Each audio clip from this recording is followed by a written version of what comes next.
livro Brasília Secreta, Yara Kern e o professor Hernani mostram que a história pode se repetir. Akhenaton construiu Aquetaton em 4 anos. JK ergueu Brasília também em 4 anos. Os 2 homens que não tiveram filhos varões foram capazes de levar adiante uma ideia magnífica que não podia ser compreendida pelos céticos das suas épocas: fundar uma cidade destinada a mudar a vida de um povo. Akhenaton e JK viveram somente 16 anos após a inauguração das suas cidades, e ambos tiveram mortes violentas. Depois da morte de Akhenaton, a cidade foi destruída para que o mundo se esquecesse do sonho visionário do seu construtor.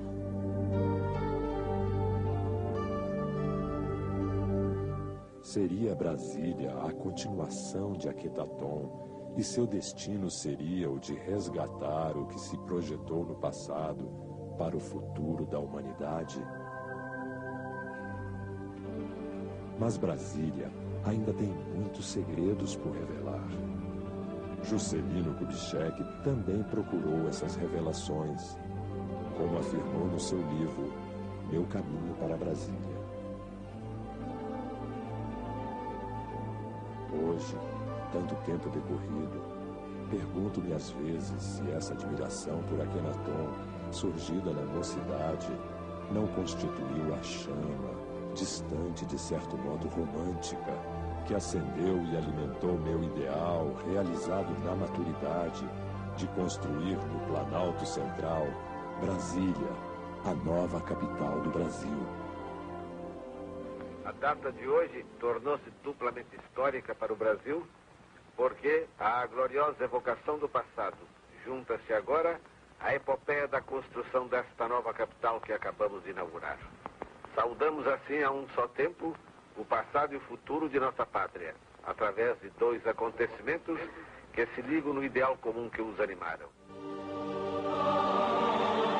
Brasília, concretização de um sonho milenar.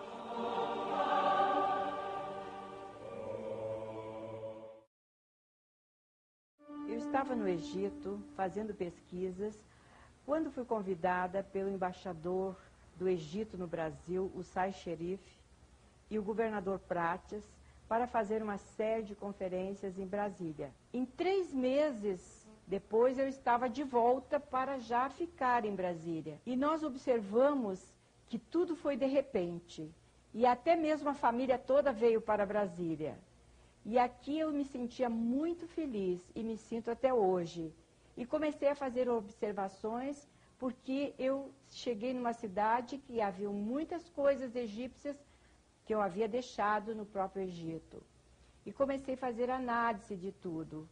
Mas isso levou bastante tempo. Durante 6 anos eu fiz uma pesquisa de todas essas coincidências que acontecem em Brasília com o Antigo Egito. Eu tinha a intuição das coisas, eu sentia como deveria escrever, eu sentia, mandavam eu ver as coisas, eu ia ver, ia medir, ia conversar com as pessoas. E no ano de 1984 foi lançado o filme e o livro.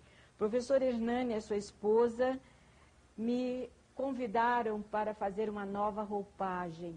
Eu achei muito bonita essa expressão, eu vou guardar para toda a vida. Uma nova roupagem.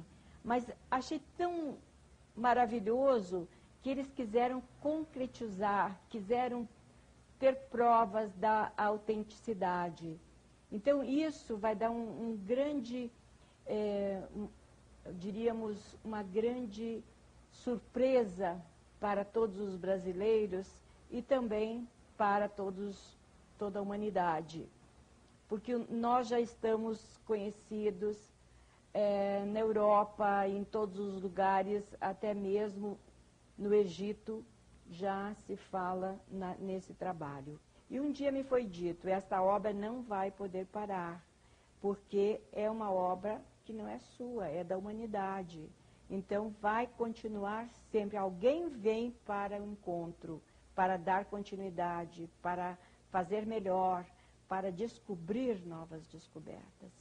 Recentemente, conversando com a professora Yara, nós nos propusemos a reescrever o livro e reeditar, usando uma linguagem mais racional, uma linguagem mais didática. Para isso, foi necessário que a gente se reunisse durante uns 6 meses. Estivemos estudando com profundidade a tese, discutindo com ela, e nos propusemos a fazer uma viagem ao Egito com uma equipe de filmagem para que a gente pudesse trazer, para que nós pudéssemos trazer elementos indiscutíveis e que defendessem a credibilidade da tese. Primeiro, nós buscamos elementos no Museu do Cairo, depois no Museu de Luxor. E viajamos por Karnak, Luxor, por Komombo, Philae, Abu Simbel, e terminamos a nossa pesquisa na cidade que hoje se chama Tel El Amarna e que há quase 4.000 anos atrás era a cidade de Aquetaton. As semelhanças incríveis que nós percebemos é que as duas cidades têm forma de pássaro, né? As duas cidades têm as suas asas voltadas na direção norte-sul. As duas cidades têm um planejamento de largas avenidas. Só para se ter uma ideia, no Angito Antigo, uma avenida de 100 metros de largura, como acontece com Brasília também. As duas cidades foram projetadas e setorizadas, setor dos sacerdotes, setor dos artesãos, setor dos militares, setor da nobreza, como Brasília também é uma cidade setorizada. As duas cidades tinham muitos jardins e muita área verde. As duas cidades tinham no seu centro um templo que permitia a entrada do sol durante todo o tempo que o sol estivesse no céu. É só lembrar que a Catedral de Brasília tinha vidros absolutamente transparentes no seu projeto. Esses vidros azuis vieram depois. Além disso tudo, há uma fortíssima coincidência, porque as duas cidades estão situadas no centro geográfico dos seus respectivos países. Hoje, a cidade de Tel El Amarna, que na época seria Aquetaton, hoje não é o centro geográfico do Egito, mas naquela época era, porque o Egito ia só até a ilha de Philae, ao sul. Além de todas essas semelhanças que nós já falamos, existe uma que é absolutamente indiscutível, né? Um faraó, para construir um templo, demorava 60, 80 anos, porque os blocos de pedra eram colossais, de difícil talha e de difícil transporte. Esse faraó, Akhenaton, à semelhança do Juscelino, ele conseguiu construir uma cidade inteira, 16 quilômetros de envergadura, em 4 anos, porque ele inovou.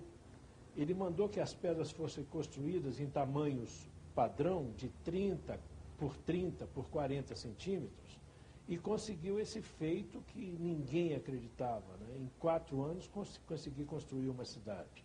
Isso nos faz lembrar também de Brasília, que na época em que o Juscelino se propôs a construí-la, ninguém acreditou.